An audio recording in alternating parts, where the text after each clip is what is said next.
ছাত্রদল যেখানে বসে আছে কেন এটা আমাদের স্পষ্ট না, কারণ ছাত্র সংসদ নির্বাচনের ব্যাপারে ইলেকশন কমিশনের কোনো ভূমিকা নাই। ঠিক আছে, তো তারা ওইখানে বসে আছে, হয়তো এটা জানে না তারা, কারণ ইলেকশন কমিশনের মূল কাজ হচ্ছে জাতীয় এবং স্থানীয় নির্বাচন। এখন আমাদের এমবিবিসিএস ইলেকশন হচ্ছে, সমিতির ইলেকশন হচ্ছে, সব জায়গায় কি ইলেকশন কমিশন হস্তক্ষেপ করে? তারা একটা রং জায়গায় গিয়ে বসে আছে একটা ক্যাশ করার জন্য। ছাত্র শিবির আমাকে রাত্রে ফোন করেছিল যে তাহলে আমরা ইলেকশন কমিশন উপর যাই ঘেরাও করে থাকি, আমি বলছি না, তোমরা ওইখানে গেলে তার সংঘাত হবে, এটাই তো তারা চায়। আমরা বলছি ওইখানে তোমরা যা দরকার নেই, তোমরা দূরে থেকেই এটাকে প্রটেস্ট করো। এখানে দুইটা দিক আপনার লক্ষ্য করবেন।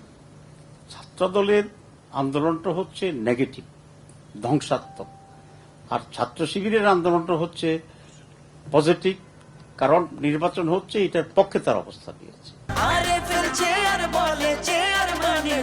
আরএফএল চেয়ার, ক্ষমতার নয় সমতার চেয়ার। তো দুটাকে কোয়ালিটেটিভলি একই রকম মনে করাটা ঠিক হবে না, দুটার ডাইমেনশন ইজ ডিফারেন্ট।